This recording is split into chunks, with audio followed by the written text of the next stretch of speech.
Бүгүнкү хутба Нур сүрөсүнүн 2 аятынын бизге үйрөткөн сабактарына арналат. Бул аяттарда бизге нике институтунун өзүнө эле эмес, никеге турууга да кандай салым кошо ала тургандыгыбыз түшүнүктүү боло турган принциптер жөнүндө айтылат. Улуу жана улук зат Аллах мусулман үй бүлөсүндө жана мусулман коомунда уулдардын үйлөнүүсүнө жана кыздардын турмушка чыгышына кандай мамиле кылуу керек экендигин 2 аят менен эле аныктап, эң жогорку чеберчиликти айтып берген. Андан артык эч ким мындай таң каларлык чечендик менен жеткире айта алмак эмес. Бирок бул жерде бир гана өзүбүздүн уул кыздарыбыз жөнүндө айтылып жаткан жок. Бул аят көптөгөн адамдар исламды жаңы эле кабыл алып жаткан мезгилде түшкөн.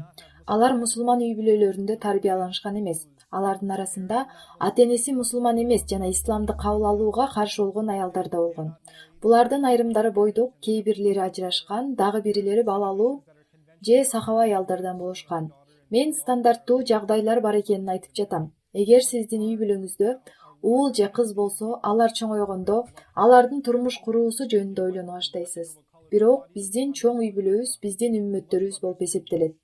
Алла Таала пайгамбар сыяктуу эле үммөт өкүлдөрүн ихфа, башкача айтканда кандаш туугандар деп айтат. Биздин ортобузда бир туугандык мамиле бар. Бул биз чоң үй бүлөбүз дегенди билдирет. Ал эми биздин коомубузда турмуш кура албай аткан эркектер менен аялдардын бар экендиги биздин да көйгөйүбүз. Бул жамааттык жоопкерчилик биздин мойнубузда турат. Алла Таала айтат: бойдокторду үйлөндүргүлө жана кыздарды турмушка бергиле деп. Бул аят ушундайча башталат. Айым. Айым сөзү араб тилинде никесиз аял же эркек деген маанини билдирет. Бирок бул сөз көп учурда аялдарга карата колдонулган. Ал эми азыраак даражада эркектерге карата колдонулган. Араб тилиндеги мисалдарга таянсак, ал аял табууда кыйналган эркектерге же кандайдыр бир мааниде белгилүү себептер менен үйлөнүүдөн баш тарткан эркектерге тиешелүү сөз. Мындай учурларда алардын баш кошуусуна түрткү болуу керек. Бирок башка жагынан көпчүлүк учурда бул сөз буга чейин турмушка чыгып азыр ажырашкан аялдар, эч качан никеге турбаган аялдар, мусулман эмес үй бүлөдө төрөлүп, кийин исламды кабыл алган, ушул сыяктуу аялдарга карата колдонулат. Бул баардык аялдарды камтыйт. Бирок эң кызыгы, биринчи кезекте көңүлүңүздөрдү бургум келген нерсе, бул жөнүндө көбүнчө сөз кылынбайт, бирок чындыгында Алла Таала биринчи кезекте ажырашкан аялдарга көңүл бурган. Анын айтымында, ажырашкан аялдарды турмушка берүү биринчи орунда турат. Муну бизге момундардын энелери, пайгамбарлардын жубайлары далилдеп турат. Так ошол ажырашкан, жесир аялдарга үйлөнүү бул биздин пайгамбарыбыздын сүннөтү. Бүгүн биз бул сүннөткө карама каршы келген нерсени көрүп жатабыз. Эгерде кимдир бирөө ажырашкан же жесир аялга үйлөнгөн аткан болсо, ал өз дарегине эмне кылып жатасың? Сен жиндисиңби деген сыяктуу сөздөрдү угат. Жана бул биздин пайгамбарыбыз көрсөткөн үлгүгө таптакыр карама каршы келет. Чындыгында бул аятта Алла Таала пайгамбарыбызга аялдардын башка аялдар менен алмаштыра аларын айтып, мен аны мурун турмуш курган аялдарга жана андан кийин турмушка чыга электерге үйлөндүрөм деп айтат. Ошентип, Курандагы бул сөздөрдүн ырааттуулугунан улам да көптөгөн тафсирчилер Аллах биздин көңүлүбүздү мурда никеде болгондорго артыкчылык бергенине бурушат. Анткени алар адатта коом тарабынан тез унутулуп кала турган адамдардын катарына кирет. Ал эми биз үммөттөрүбүздө эч кимди көңүлдөн сырт калтырып четтете албайбыз. Андан соң жаш жигиттерди үйлөнткүлө жана турмушка бергиле, же бойдокторду үйлөндүргүлө же турмушка бергиле, алардын никеге туруусуна уруксат бергиле деген Алла Тааланын буйругу келет. Бул жалпы осуят. Ал кимге тийиштүү? Аны ошондойлорго гана таандык деп ойлошуңар мүмкүн. Мисалы, бала мектепти бүтүп, анан жакшы жумушка орношту. Жетиштүү суммада акча чогултуп, ата-энесин багуу үчүн кандайдыр бир сумманы бере алат жана качан ал биринчи, бешинчи жана 10-чу жолу берип, үй бүлө мүчөлөрүнүн баардыгына кам көргөндөн кийин анан үйлөнүү жөнүндө ойлонсо болот. Себеби аны азыр үйлөнсөк, анда анын бүт көңүлүн аял өзүнө алат. Бизге эмне кылат? Эч нерсе. Ал биздин уулубуз. Биз ага каражат салганбыз. Ал үйлөнгөнгө чейин андан кандайдыр бир пайда алышыбыз керек. Жана ал үйлөнчү болсо да бул маселе материалдык жагынан гана эмес, үй бүлөсүнүн ар намысына да тиешелүү. Бул биз сыймыктана турган, жакшы таасир калтыра турган, биз көптөгөн жакшы сүрөттөргө түшүп, чоң жөрөлгөлөрдү кыла турган, балабызды жакшы жерден чыккан адам менен баш коштурганыбызда жана ошондой эле баардыгына көрсөтө ала турган, мактана ала турган той жасарыбызга ишеничтүү болушубуз керек. Ошентип, үй бүлө курууну пландаштырууда бизге көп нерсени эске алууга туура келет. Биринчиден, биз эркектерге да, аялдарга да курактык чектөөлөрдү киргизебиз. Ал эми бул чектөөлөр аялдар үчүн көбүнчө тескери иштейт. Кызы бойго жеткенде биз бул жүктөн, жоопкерчиликтен тезирээк кутулушубуз керек деп ойлогон ата-энелер бар. Бул сиздин үй бүлөңүздөгү кандайдыр бир оорудай болуп, кыздан тезирээк кутулуп, үйдөн чыгарып салууну каалагансыйсыз. Ал эми бул жаш кыздардын көңүлү чөгүп калышат, анткени азыр ата-энелер сен негедир кечигип атасың, эмнегедир эч ким сени албай жатат, сен дагы эле үйдө отурасың деген сыяктуу өңүттөгү сөздөрдү айтышат. Экинчи жагынан үйлөнгүсү келип жаткан жигит бар. Бирок ата-энеси азыр эмес, сен али даяр эмессиң дешет. Карагылачы, бул аятта болсо ал тургай кулдарыңар менен күңдөрүңөрдүн никеге туруусуна көмөктөшкүлө деп айтып жатат. Бул ээлөөчүлүк доор эле. Кул болгондугу үчүн таптагыр акчасы жок адамдар жөнүндө Алла Таала алар да үйлөнсүн жана турмушка чыксын дейт. Ошентип үй бүлө курушу жигиттин акчасы болуш керек деген жөндүүдөй болгон жүйө ушул бир сөз менен эле таш капты. Демек, бул өзгөртмөнү биздин теңдемебизден жок кылууга мүмкүн. Кеп болгону алар турмуш кура ала турган куракка жеттиби же жокпу деген маселеде. Экинчи маанилүү маселе алар салих, жакшы адамдарбы? Бул жерде салихин деген сөз алардын Алла менен жакшы мамиледе экендиги, алардын эр жетип үйлөнүүгө даяр экендиги маанини билдирет. Анан дагы улуу жана улуг Аллах Таала каржылык жетишпестиктен жабыр тартып жаткандарга, эгер алардын каржысы кудуретсиз болуп, акчасы жетишсиз болсо, анда бул силердин маселеңер эмес. Аллах аларга өз ырайымынан берет деп кошумчалайт. Анткени кимдир бирөөнүн ийгиликсиздиги алар үчүн кенедей маселе. Ал эми айма коомдо бойдук адамдардын көптүгү ал да канча улуттуу көйгөй. Акчанын жетишсиздиги кичинекей көйгөй, бирок коомдо никеге турбаган адамдар толуп кетсе, бул Алланын алдында бир нече эсе чоң көйгөй. Мен бул сөздү изилдеп атып, пайгамбарыбыз саллаллаху алейхи вассаламдын аймадан сактануу үчүн Аллага кайрылганы тууралуу риваят таптым. Ал үммөттөрүндө өз коомунда өз абалына ыраазы бойдок болгон адамдар көп болот деп тынчсызданган. Бирок чындыгында алар ыраазы эмес, жөн гана алардын ата-энелери аларга өздөрүнө кызыксыз талапкерлерди тандап, өз каалаган адамы менен турмуш куруусуна тыюу салышкан. Ошондо жаштар айырмасы жок, бойдок болом деген тыянакка келишет. Бирок бойдок болуу периште болуу дегенди билдирбейт. Келгиле чынчыл бололу. Ал 30 жашта жумушундан ийгиликке жетип, жетиштүү акча тапкан эркек болсо, ал эми кыз болсо 29-28 жашта деп коелу, мектепти бүтүп турмушка чыга элек болсо, бул эмнени билдирет? Азгырык алага тийбейби? Азгырык чындап эле аларды айланып өтүп кетеби? Жана алар адил жана Кудайдан корккон жашоо образын өткөрүшөбү? Бул Мадинанын бир жеринде байыркы убакта болуп жаткан эле эстетип көрөлү. Баса бул көйгөйлөр Мадинаны да айланып өтпөгөн. Жана Мадинада да жагымсыз жагдайлар болуп турган.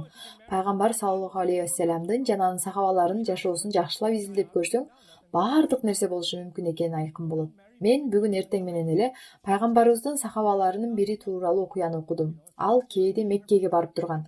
Ал жерде сүйлөшкөн кызы сөзмө сөз Халила, сүйүктүү кызы болгон. Бул ал исламды кабыл алганга чейин болгон. Анан бир күнү ал аны көрүп калып андан: "Эмне болду? Эмне үчүн сен мындан ары мени менен болгуң келбейт?" деп сураган. Сахаба: "Эми ислам биздин ортобузда" деп жооп берди. Ал ошентип жооп берди. Кыздын ага ачуусу келип, бир туугандарынан жана досторунан аны сабап салууларын суранган. Анан ал: "Сага үйлөнсөм гана бирге боло алабыз" деген. Ал: "Анда эмне көйгөй бар? Мага үйлөн" деди. Ал: "Адегенде пайгамбардан сурайм. Анткени ал мусулман эмес аял затын үйлөнүүгө болобу билчү эмес." Ошондо ал пайгамбарыбызга кайрылып андан сурайт. Ошол мезгилде мушриктер ыйман келтирмейинче үйлөнбөгүлө деген аят түшкөн. Эгер ал ислам динин кабыл алса, эч кандай маселе жок. Эгерде кабыл албаса, анда жок деген. Эгер ал бутпарастарча жашоосун улантууну кааласа, анда жок, болбойт. Бирок мен негизги ойдон четтеп кеттим. Биз биринчи кезекте жаштардын турмуш куруу жөрөлгөсүн жеңилдетүү жөнүндө ойлонушубуз керек. Анткени бул жерде шайтандын колу бар. Муну аалымдардын бири эң сонун түшүндүргөн. Шайтан коомдо арамды оңой, адалды татаал кылуу үчүн аракет кылган. Коомдо ушундай болгондо шайтан жеңди деп эсептесе болот. Анткени адам оңой жолду тандаганга жакын. Бүгүн эгер кааласаңыз, ар кандай экрандардан, барган жерлерден, жумушта, мектепте, телефонуңуздан, социалдык тармактардан, таанышуу тиркемелеринен жана башка ушул сыяктуу видеолордон визуалдык ырахат ала аласыз. Бул абдан жеткиликтүү жана жеңил болуп калды. Ошентип арамга чакырган эшик ачылат. Адам ушундай жаратылгандыктан эркек аялды каалайт. Аллах аны ушундай жараткан, мындан кутулуу мүмкүн эмес. Аялдар ар дайым баарлашууну каалашат. Аллах аларды ушинтип жараткан. Бул алардын табияты. Ошондуктан үй бүлөлөр курулат. кирдигинен бузукулугунан улам тыюу салынган арамдын эшиги ачылып чакырып баштаганда жаш жигит ата энесине келип мен турмуш курушум керек деп ойлоп жатам дейт. Билем, мен али 3-курс элемин. Бирок бул менин көзөмөлүмдө болбой жатат. Апа, ата, буга туруштук бере албай жатам. Ал: ата, менин гормондорум мени жинди кылып жатат. Университетимдеги кыздар кантип айтаарымды да билбейм деп айта албайт. Алардын бири мага тынымсыз билдирүүлөрдү жөнөтүп турат. Ал атасы апасы менен минтип сүйлөшпөйт. Ал жөн гана: апа, мага турмуш курууга убакыт келди окшойт дейт. Ал муну жумшак жеткирүүгө аракет кылат. Буга ата энелер кандай жооп кылышат? Алар бул жаш жигитти басынтышат. Алар шылдыңдап: сенби? Өзүңдү колго ала албай жатасыңбы? Сезимдериңди башкара албай жатасыңбы? Атам мага ушинтип сабак бергенде мен 40 жашта болчумун дешет. Чын элеби? Азыр 50-дө болуп атсаңыз кантип эле 40та болосуз? Биздин ата эне катары жасаган мамилебиз Алла Тааланын бизге берген табиятын кысымга алып басып турат. Айрыкча арамдын эшиги кенен ачык болгон коомдо жашап атып, жаштар арасындагы адал мамилени жайылтуу үчүн адаттан тыш аракеттерге алып барууга аргасыз болуп жатабыз. Арамдын жалпыга ачык болгондугу менен күрөшүп, адалдын эшигин ачуу үчүн адаттан тышкары иш кылышыбыз керек. Жаш жигитке же кызга бул эшик сен үчүн ачык деп айтуу кайраттуулугу талап кылынат. Жаман нерсе жөнүндө ойлор келип баштаганда бизге айт, биз сүйлөшүп талкуулайлы. Көп учурда үй бүлөңүздүн ар намысын сактап калуу үчүн балаңды өз урууңдан, улутуңдан, шаарыңдан, айылыңдан жада калса алыскы туугандарыңдан бирөөгө үйлөнтүп алгың келет. Ким билет, оюңда эмне бар, эмнени кыялданганың. Балаң өз айылыңдан бирөөнү алсын десең, анда эмнеге айылыңда калбадың? Аларды эмнеге башка шаарга алып келдиң? Аларды эмне үчүн университетке жибердиңиз? Эмне үчүн аларга дүйнөнү көрсөтүүнү чечтиңиз? Эгер сиз дүйнө өзгөргөн жок деген иллюзияны сактасаңыз, анда андай эмес. Дүйнө өзгөрдү. Ал тургай пайгамбарыбыздын сахабалары Мадинага көчүп барганда, Меккеде жашаган дүйнө бир башкача болгон. Алар мадиналык аялдардын Меккедеги аялдардан таптакыр башкача экенин байкашкан. Коом башкача болчу. Адамдар көчүп келгенде алар жаңы коомго келишет. Алар ээн баштык жана зулумдуу ыкмаларын таштап, ага ыңгайлашууга аргасыз болушат. Бул аят адамдарга үйлөнүүгө жана турмушка чыгууга уруксат бергиле деп айтат. Бул эшигиңизди ачыңыз. Бул бизди кийинки ойго алып келет. Кимдир бирөө сизге турмушка чыгууну сунуш кылганда, мисалы, сиздин мага окшогон кыздарыңыз бар. Аллах Таала баарыбызга кыздуу, уулдуу болгонго жардам берсин. Эгер сиздин кыздарыңыз бар болсо, аларга жуучу түшүп бирөө келсе, алар үйлөнүүгө ылайыктуу жашта, күйөө бала жакшы адам болсо, аны кызыңыз жактырса. Айтмакчы, балаңан же кызыңдан сен аны жактырдыңбы же жокпу деп суроо туура. Бул таптакыр арам эмес. Тескерисинче бул абдан маанилүү. Ал сага жагабы же жокпу? Ал маган сырткы келбети жаккан жок деп жооп берет. Жакшы, сүйлөшүү бүттү. Андан ары ага басым жасоонун кереги жок. Мен аны жактырбайм. Астагфирулла. Сүйүү убакыттын өтүшү менен келет. Аллах аны жүрөгүңө орнотот. Жок, жок, андай болбойт. Мындай иштебейт. Эгер ал аны жактырбайм десе, ал өтө семиз, бою кыска, сулуу эмес, же анын мүнөзү мага жаккан жок. Эмне десе да, ал актанууга мажбур эмес, жөн гана жок деп айтат. Болду. Айтмакчы, андан ары бул аятта менин муну толук талдап чыгууга убактым жок. Мен силерге бул сөздү гана айтып коеюн. Жаш кыздарыңарды козголоңчу болууга мажбурлабагыла. Жаш кыздарыңарды баш көтөрүүгө мажбурлабагыла. Бул сөздүн түз мааниси жаш кыздарды бузукулукка мажбурлабагыла. Анткени алар Мадинадагы күндөрдү ушундай кылышкан. Алар күндөрдү акча табуу үчүн колдонуп, өздөрү аначы катары иш кылышкан. Аларды кардарлар менен көчөдө эле байланыштырышчу. Алар ушундай кылып турушкан жана бул аят бул абалды оңдоо үчүн түшүрүлгөн. Бирок Аллахтын бизге түшүргөн бул сөздөрү бир гана сойкулукка тиешелүү эмес. Анын мааниси терең. Эмнеге? Анткени аялды өзүнө жакпаган адамга турмушка чыгууга мажбурлаганыңызда эмоционалдык басым жасап, эгер ага тийбесең, сага эч ким үйлөнбөйт. Жана бул биздин үйдө уят. Биз чакыруу кагаздарын басып койгонбуз.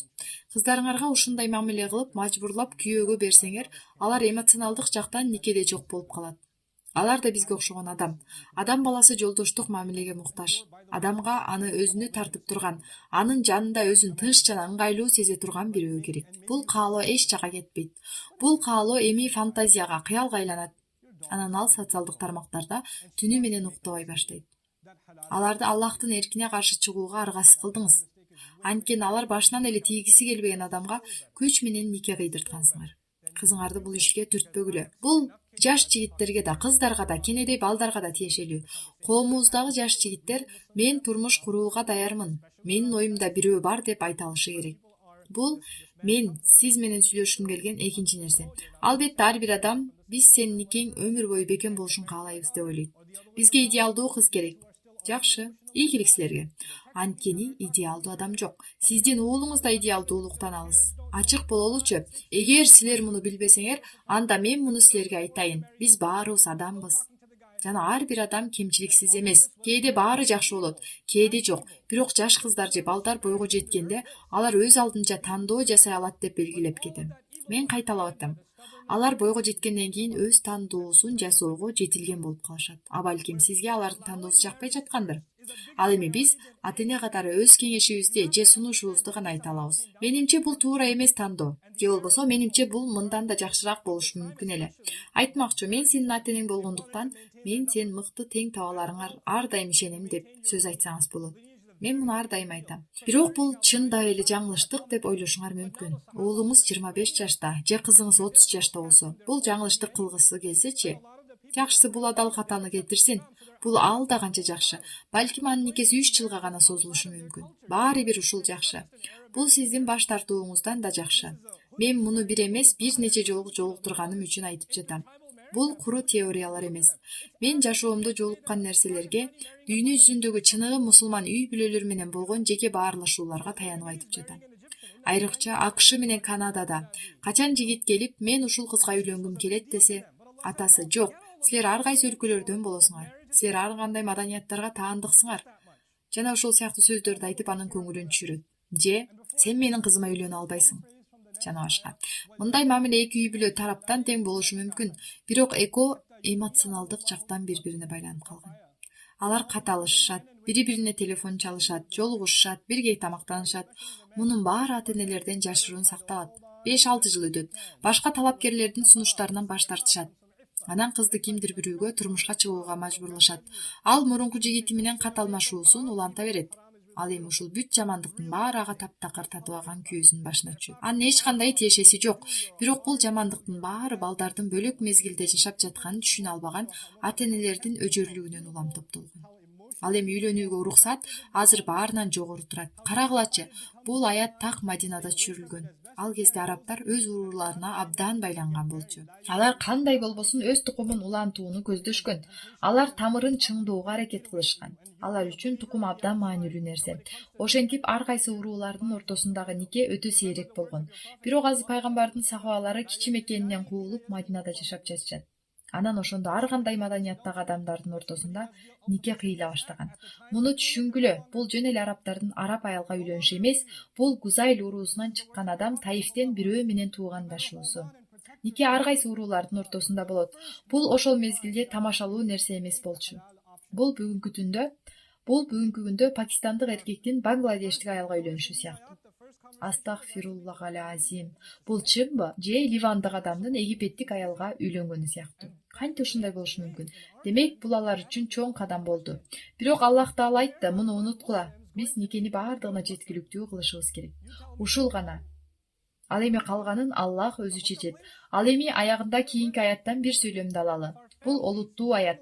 Баардык улан кыздарга, айрыкча эркектерге Аллах Таала айтты: мүмкүн болушунча арамдан алыс болгула. Истифаф сөзү иффа сөзүнөн келип чыккан. Арам кооз жана жагымдуу болсо да арамдан алыс болуу дегенди билдирет. Иффа сөзү колдонулат. Бул маанини күчөтүү үчүн истифаф сөзү колдонулат. Ошентип кандай гана болбосун, тыюу салынган нерселерден алыс болууга аракет кылыңыз. Канчалык акылга сыярлык болбосун, мүмкүн болушунча андан алыс болуңуз.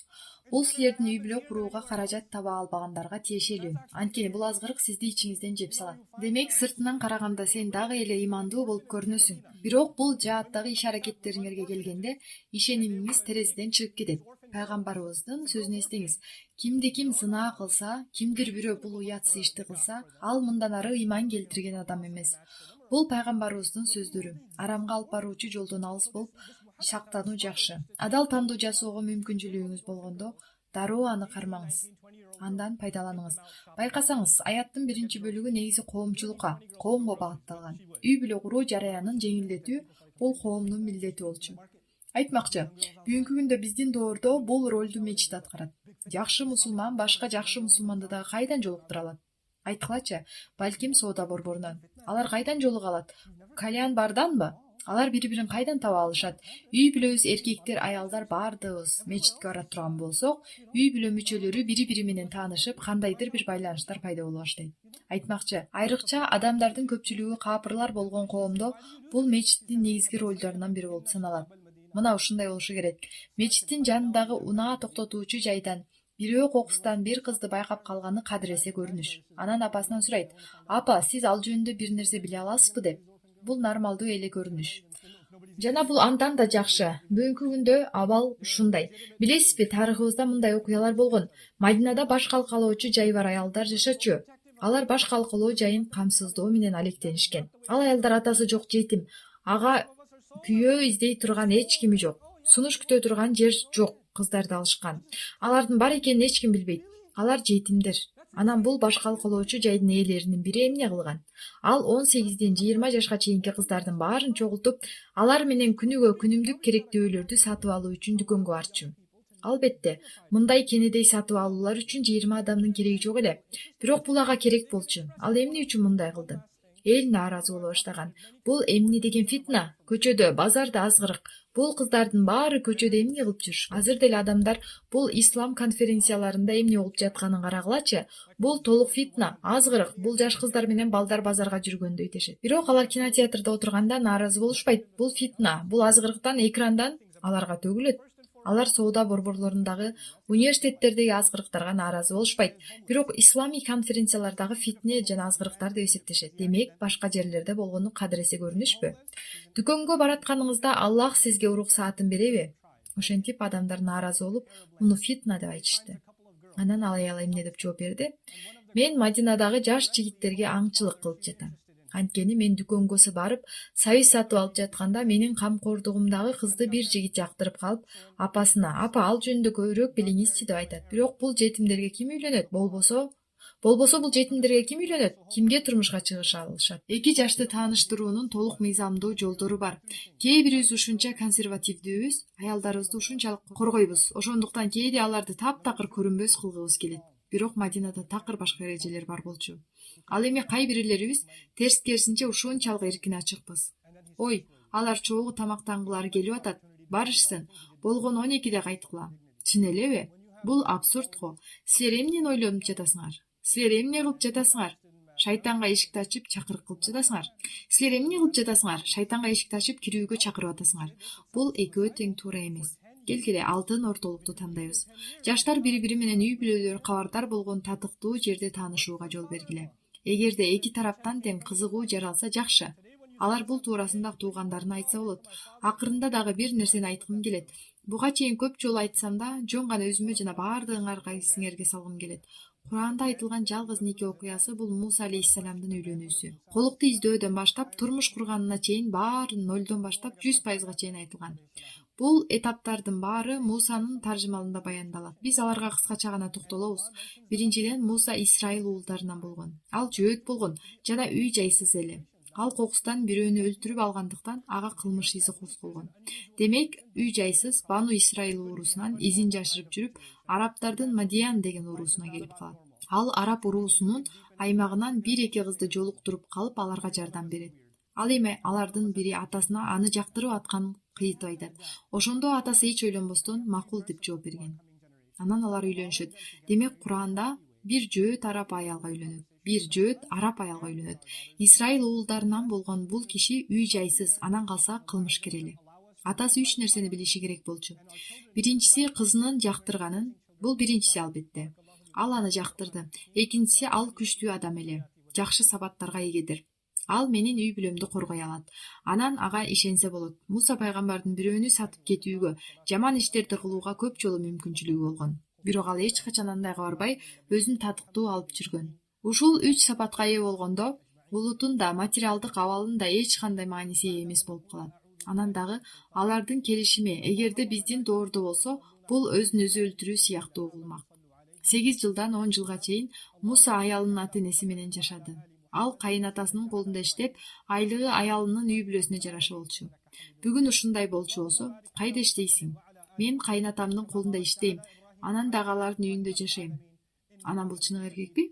Жок, ал такыр эркек эмес. Ал аялынын үй бүлөсү менен жашайт. Муса алейхисалам канчалык эр жүрөк болгон деп сурагыңыз келеби? Мейли, аракет кылып көргүлө, силер эмнени болоорун көрөсүңөр. Муну менен мен эмнени айтайын деп жатам. Өзгөчө кырдаалдар бар экен. Ал эми Аллах Куранда алар жөнүндө атайлап сөз кылат. Анткени кээде нике каада салт боюнча болот. Баардык жагдайлар идеалдуу боло бербейт. Эгерде сиздин үй бүлөңүздө ушундай адаттан тыш жагдай болсо, анда эмне үчүн бизде баары ойдогудай болбойт деп кайгырып отура бербеңиз. Сизде баары жакшы, жашоо нормалдуу нерсе эмес. Чындыгында терең үңүлүп карап көрсөң, ар бир үй бүлөдө нормалдуу эмес нерсени табууга болот. Ар бирибиз өзгөчөбүз, кызыктайбыз. Ар бир үй бүлөдө адаттан тыш нерселер болгон. Биз көнүшүбүз керек, ийкемдүү болушубуз керек жана бизден кийинки муунга боорукер болуп, уул кыздарыбыз чын жүрөктөн баарлашып, жакшы үй бүлө куруп кетишине шарт түзүп беришибиз керек. Аллах Таала бул коомго берекелүү никелерди насип этсин. Аллахым балдарыбызга туура мамиле кылууну насип кылсын. Балдарыбыз да өз кезегинде өз балдарын исламдын салты менен тарбиялоого жардам берсин. Биздин каналга жазылыңыз жана жаңы видеолорду өткөрүп жибербеш үчүн коңгуроону басыңыз. Бул видеону бөлүшүп, жакшылыктарды жайылтууга жардам бериңиз.